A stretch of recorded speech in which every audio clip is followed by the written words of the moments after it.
Good morning, everybody. Anthony Calhoun live here at the Indianapolis Motor Speedway. It is race day here in our great city. We're in the garage area hanging out. Of course, our race analyst here is Tice Carlson. And yes, Indy's own Ed Carpenter, who gets ready for the 103rd running of the Indy 500, is going to start in that second position. Row one, middle row one. Great seeing you this morning. We'll talk more about the weather in a moment, but first things first, how are you feeling right now? I feel good. I slept really well last night.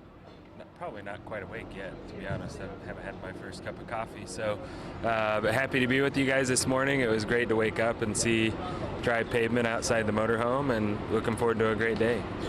Last year, finished in second place. I know this place is so dear to your heart, being here from Indy. Talking to folks around you, they told me that they feel like, not that it's necessarily a different Ed Carpenter, but an Ed Carpenter that was from day one focused on trying to win this Indy 500 and learning from the years past. Yeah, I mean, I think you always come back here with a lot of the same kind of procedure that you had before, but I think being so close to winning last year, and that gives you a more clear understanding of what you didn't have to get it done. And so I wouldn't say I came here more focused. I would say we came here with a smaller focus for what we needed to do to improve. And I'm really happy with the team. They've done a great job, and I feel really good with the car and feel like we have as good a shot as anybody here, and couldn't be more excited for the whole Preferred Chevy ECR team. So with obviously it's beautiful out here right now, but there's that talk of rain coming in today. Does your strategy change at all as a driver? Maybe possibly getting to lap 101, do you attack early or do you just try and settle in? Well, I mean, fortunately we're starting second, so we're kind of where we need to be right now. I think the job for us, whether it's rain or shine, no matter what the forecast is to try to stay, top 3, top 5, worst case scenario all day. So if we're able to do that and the weather starts coming, I think we'll be in a fairly good position to at least be there to try to attack if we have something for the leader. So we'll just have to see how it goes. I mean, for me, I'll just be doing my job in the car.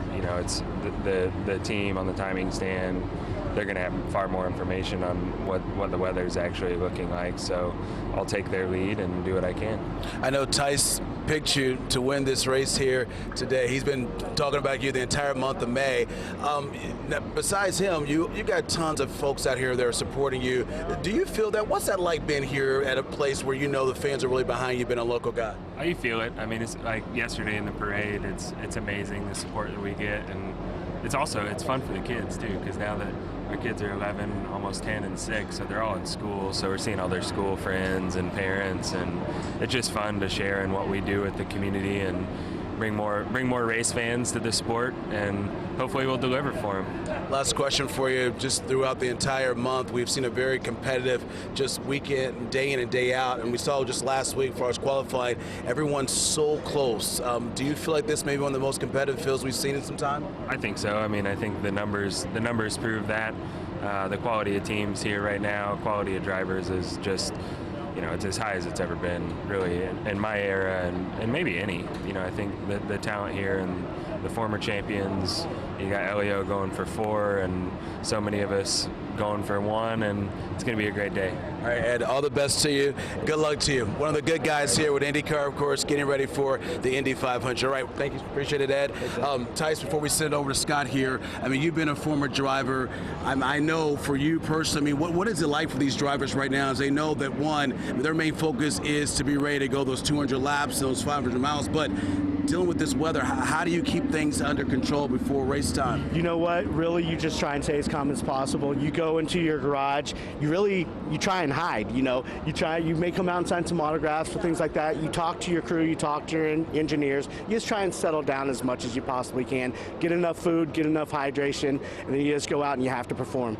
All right, we'll see what happens. Of course, we are going to be here throughout the entire morning here on Daybreak Sunday, I should say, here on Wish TV. More interviews coming your way right here live from the garage area. That's it from here.